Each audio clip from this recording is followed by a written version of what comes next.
The San Francisco Giants have a huge decision to make. The Dodgers just became back-to-back World Series champions, and they have to improve this roster in order to compete with the division rival, the Dodgers, the Padres, the Cubs. These big teams in the National League, the Giants need to improve in order to compete with them. There's the trade market, the free agent market. How will this front office improve this current roster in order to compete with these very talented rosters? We'll be breaking that down here on SF Giants Digest on our first video of the official offseason. I know the Giants offseason has been going on for about a month now, but in terms of overall offseason, baseball is officially over. The big bad Dodgers just became the World Series champions, which I'm sure if you're watching this video, you did not want, but it did happen. The inevitable ended up becoming true, and the Dodgers did win the World Series, beating out the Blue Jays. But now the fun begins for the San Francisco Giants and their fan base, the front office, everyone involved, as this team has a few glaring holes that they need to improve on as we start this offseason heading into the 2026 season. Obviously, just brought in Tony Vitello as the manager. You have some big-time pieces in Willy Adames, Rafael Devers, obviously a Logan Webb, and some upside pieces. Patrick Bailey, obviously, a big defender, but the bat has been lacking. Elliot Ramos need a bit of a bounce-back season. Jung Hoo Lee hopefully takes a step next season. And Casey Schmidt offers some high upside at the second base position. But here, today, we will be breaking down some comments from Greg Johnson, the owner of the San Francisco Giants. And then we'll be talking about some of the biggest holes on the roster and some possible fits to fix those holes. So let's get started here with first a comment from the head owner or the majority owner of the San Francisco Giants, Greg Johnson. He said, "We feel like we can compete with a strong payroll. You don't win by the highest dollars," which isn't necessarily true, but it certainly helps your odds. I think we feel like we could be an improved organization with this kind of leader. That's really the end game. Obviously, with that leader, talking about Tony Vitello, the new hire, but some concerning comments here. You don't win by the highest dollars. I mean, we just saw the Dodgers go back-to-back with having the most expensive roster in baseball, just handing out money to whoever wants to take it. That's something that has shown to be effective. The Blue Jays also had a top 5 payroll in baseball, and they were in the World Series. Last year, the Mets were the final National League team with the Dodgers, and they have one of the highest payrolls. Obviously, the Mets didn't make the playoffs this year, so it's not always true, but having one of the most expensive rosters paying for the top-tier players is what's going to make you a competitive team. The Giants, for a long time, have not handed out those big figure contracts. I know they tried. They didn't land Aaron Judge, Ohtani, Bryce Harper. They tried to get some of these guys, but it didn't end up working. Didn't end up signing with the Giants. But with this type of mentality where you don't think the highest dollars necessarily win you championships, obviously a lot has to go right for the championship to, come to fruition. But handing out those big contracts definitely, raises your chances of hoisting that World Series championship trophy at the end of the season. Now, furthermore, the Giants made $448 million in 2024 in terms of revenue. Here's a bit of a closer look so you can see better. But only $213 million of that went towards the payroll, plus their taxes. Only 47.5% of their, revenue went towards the payroll, which, look at the top, the Mets, 90% of it, the Dodgers, 73% of it, the Blue Jays, 71% of it. The number 2 and 3 spots are teams that just went to the World Series. So you would hope and you'd expect the Giants to kind of climb this leaderboard a little bit heading into 2026. However, some of the comments from Greg Johnson, which there's another one coming up soon, that don't necessarily give you a lot of confidence that the Giants will spend a ton of money this offseason, but it could be a lot of smoke. We'll see. Obviously, we have the whole winter, the whole offseason to follow, but you want the Giants to spend more money. They have the money to do it. They're not broke. They are not the A's, the White Sox. They're none of these broke teams. This is a very rich franchise that you would hope to, see spend more money heading into 2026 and, to lock down some high-end players heading into this season. Now, obviously, getting into some of the biggest holes, the starting rotation. I think this is the far and away biggest spot for necessary upgrades for the Giants. Obviously, Logan Webb, Robbie Ray are stars at the top of the rotation. That is a lethal 1 and 2 when they're both on. Both of them all-stars this season. Very good for the majority of the year. Webb had a rough July and Ray had a rough September, but outside of that, they were both nails pretty much all season long. Landon Roop had a breakout season. He was very good this year, but then it falls off a cliff with Kaiwei Tang, Trevor McDonald. Those are two spots that absolutely need to improve this offseason.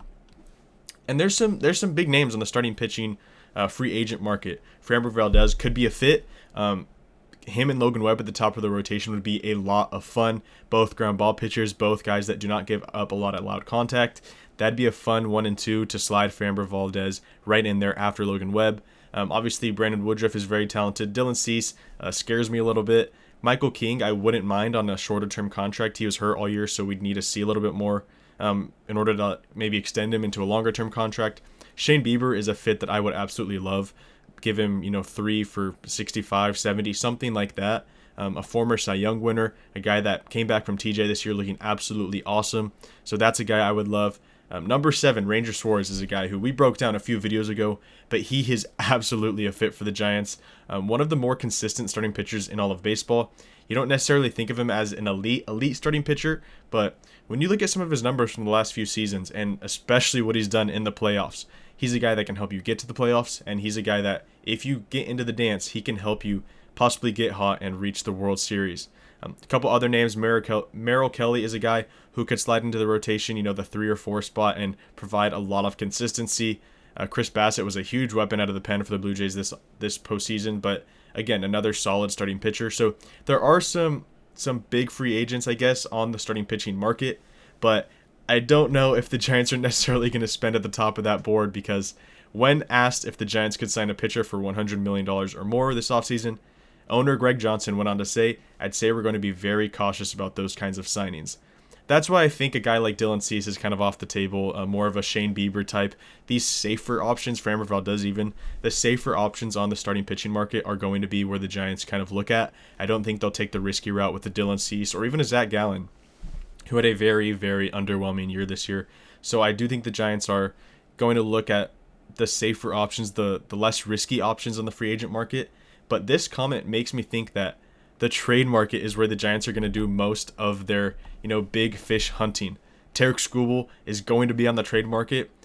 If you can get Tarek Skubal and guarantee, it's going to be hard to guarantee because he is a Boris guy, but if you can get him extended to be a Giant for a long time, Bryce Eldridge is on the table.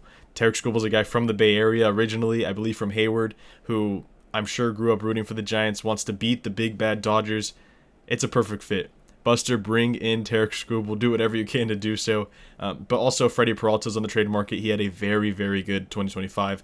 Will probably finish top 3 or 4 in the Cy Young rankings. He has 1 year left on his deal before he reaches free agency, so he's a guy you could also bring in. He'll be a bit cheaper than Tarek Skubal in terms of prospect packages and possibly extend him as well. Him and Willy Adames are best friends, apparently, so that's another reason why this could happen. Hunter Green is another name to mention to throw in there. He's a very talented young starting pitcher. A bit of an injury history, so that's a little concerning, But there are some very big fish on the trade market, even a Joe Ryan, stuff like that. Guys that can come in and immediately raise your rotation and raise your playoff chances just with one name, one guy. So I do think that the trade market is going to be the way that Buster Posey improves this rotation for the most part, just because of those comments by Greg Johnson. But those could also be kind of smoke and mirrors to bring in a guy and say, hey, we've been very outspoken about the spending we're going to do this offseason, but we're willing to break that in order to bring you in because we really want you, stuff like that. So who knows?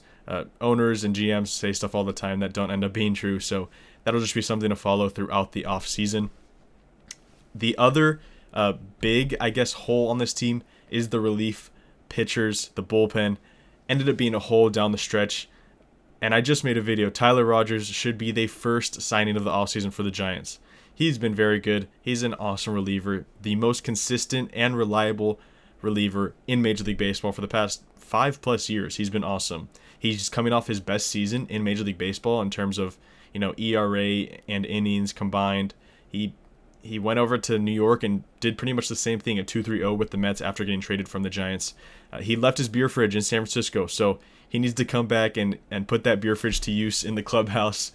Jokes aside, though, I think Tyler Rogers is a really good fit back with the Giants. But the second half after the trade deadline, when you lost Camilo Doval as well, Randy Rodriguez got hurt, this bullpen was not good. Guys you were relying on that you don't necessarily want to be relying on in big situations.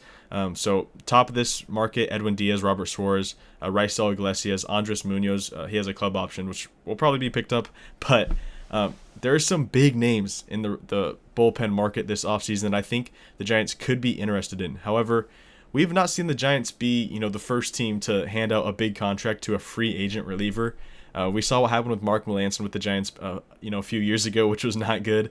But a guy like Raisel Iglesias, who is a bit more safe, I think, than Edwin Diaz or Robert Suarez. Robert Suarez, though, has been very good with the Padres. We've seen firsthand playing them so much. Ryan Helsley is a name that I would be very interested in a kind of bounce back year. He was not good with the Mets, horrible, if we're being honest, but we know relievers are so volatile that I think if he comes in, he could be very good. Devin Williams is another one that I broke down in a video, a few weeks ago, but he's a guy who could have a bounce back year and be one of the best closers in baseball once again. So the relief market is an interesting one for the Giants to follow. But the last position, with the best free agent on the market, is the right field market, or I guess the outfield market. The Giants definitely need a right fielder going into 2026. You could say a platoon of Drew Gilbert and Luis Matos could get it done, but I think you want to be a bit more certain about what you're going to get from that position. And really, this comes down to if the Giants want to spend some money. If they want to up their, payroll that much. Kyle Tucker is a free agent. If the Giants were serious about, competing with the Dodgers, they could just hand him a blank check and say, hey, we'll give you whatever you want to come to San Francisco. I think when you have a room of Buster Posey, Tony Vitello, and free agency, any free agent is going to walk in and their ears will perk up, and they'd be a little bit more interested to come to that team when those two guys are giving their pitch. We know how well Tony Vitello performed in recruiting at University of Tennessee. And then, of course, Buster Posey, widely respected across baseball, one of the best catchers of all time. He knows what he's doing. So I do think if the Giants wanted to, Kyle Tucker's a guy who they might have a higher chance of bringing in as opposed to an Aaron Judge, a Shohei Ohtani. The best players in baseball. Kyle Tucker's definitely up there, but he's not quite on the tier of those guys. So I think he's a guy where if you give him enough money, he might actually choose to come to your team and possibly go against the Dodgers. However, the Dodgers are they said they're going to be in on Kyle Tucker this year, and their offense did not perform well, even while they won the World Series. So they could also hand him a blank check. But his market will be very interesting to follow. I don't necessarily think the Giants are going to end up with him, but I think if they are serious about wanting to compete, then they should be in that mix to try and bring in the star, Kyle Tucker. The second name on this list is very funny, Mike Yastrzemski, who we are all too familiar with. But outside of that, not a huge market in terms of right field, so this could be a spot where the Giants also look to trade for.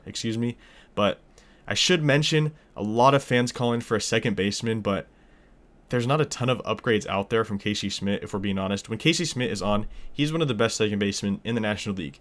He can hit, he plays good defense, he can do a little bit of everything. So if he takes another step this season and is consistent at the second base position, you have one of the best second basemen in the National League. Bo Bichette is a name that has been floated with the Giants quite a bit. If he's willing to make the move to second base, that would be awesome. He'd be a bat that very much fits this offense just because he racks up hits, and the Giants lack some hitters that get on base at a high average, just rack up singles, doubles, stuff like that. So he's definitely a fit for this offense, but I'm not sure if the Giants are going to be willing to spend that much on their second baseman, possibly pay more for him than Willy Adames at shortstop. Who knows? There will be a lot to follow this offseason. Let me know down in the comments what you think the Giants should do this offseason. They have a huge decision. Will they trade for some big pieces? Will they sign some big pieces? Or will they, sit down a little bit and not do that much and think that they are fine? Who knows? Let me know down in the comments what you think, and make sure to subscribe to SF Giants Digest.